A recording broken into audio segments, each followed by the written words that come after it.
Midgard's in danger, and it's up to us as heathens to save it.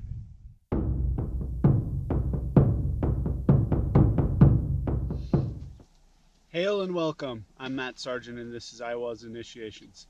If you want to honor the land, connect with your ancestors, and witness the gods, all while saving Midgard, make sure you hit the subscribe button, click the bell notification. That way you don't miss any future episodes. And that's what this channel is all about. Like I said, honoring the land, connecting with your ancestors, and witnessing the gods while trying to save Midgard, which is a noble goal.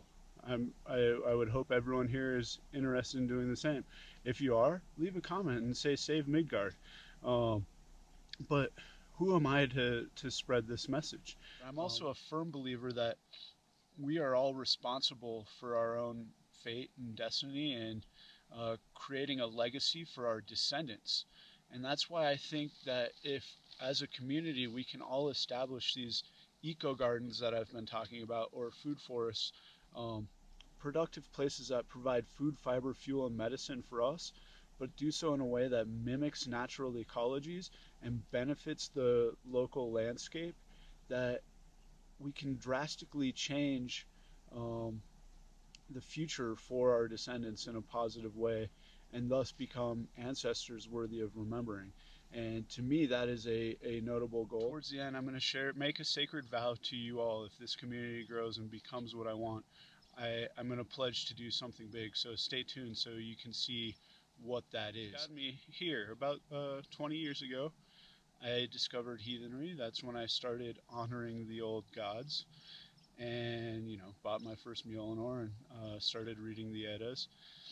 And at that time, I was a classic ski bum. I was a ski patrolman in the winters and a whitewater raft guide in the summers. And it was when I was challenging myself in outdoor places that I felt most connected with the gods. At that point, I didn't realize the ancestral veneration part of heathenry that has come as I have grown as a person. And part of that growth due to when my wife and I realized that we could no longer afford to be ski bums if we wanted to, have a family, and we left the mountains and moved to the flatlands. I did a short stint as a land manager, and that led to us leasing some land and farming. And in that short stint as a land manager, and when we started farming, we started really paying more attention to how food was produced. We were more concerned about our health and the planet, and we felt really powerless. We were seeing all these detrimental effects humans were having on the planet, including food production, both meat and plant-based, diets, and how commodity farming, conventional farming, can be really negatively impacting on the planet. So we're looking into ways that we could produce our own and treat the land better and honor the land. We felt really powerless to do anything to save the planet, and that's when we discovered permaculture. So when we started our farm, we modeled it after the tenets of permaculture and had fairly good success, but things shifted along the lines, and we decided it was time to go back to the mountains.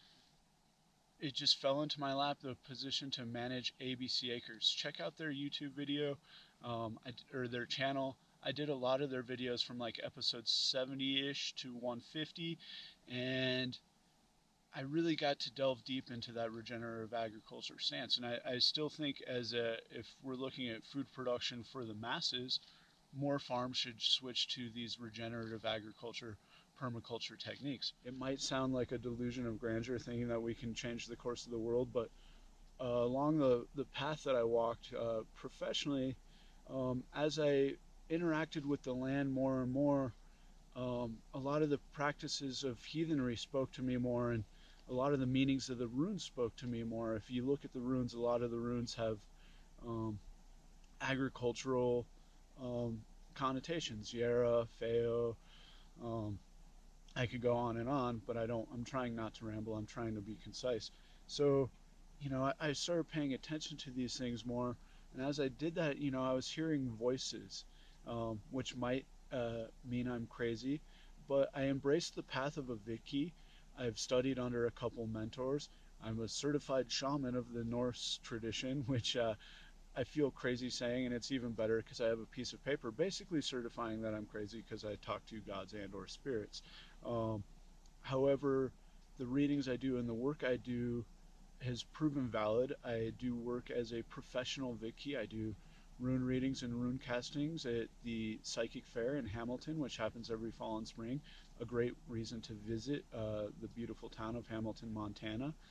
Um, but as I've developed these skills and touched into that level of weird consciousness, I've heard more and more that it is my mission to build this community.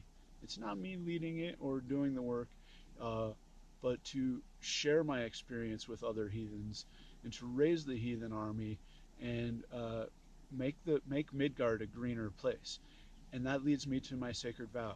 If this community grows, if you all are interested in this work and making the Midgard a better place, if this channel reaches 1,000 subscribers and I feel like the community has momentum, I will start a nonprofit initiative to bring food forests. I'm thinking 20 acres or bigger to every state in the United States outside of major metropolitan area, and these will be sacred places, and about half of the acreage would be dedicated to wild space, not very maintained, and then you know 5 to 10 acres of productive, um, ecologically sound, beneficial production places that provide food, fiber, fuel, and medicine, where we can gather and learn ancestral ways, um, practice ancient arts, and really honor the land and connect with our ancestors. So if you're into that, comment below Ironwood, because we'll return to the Ironwood. That said, hope to see you next week, heathens.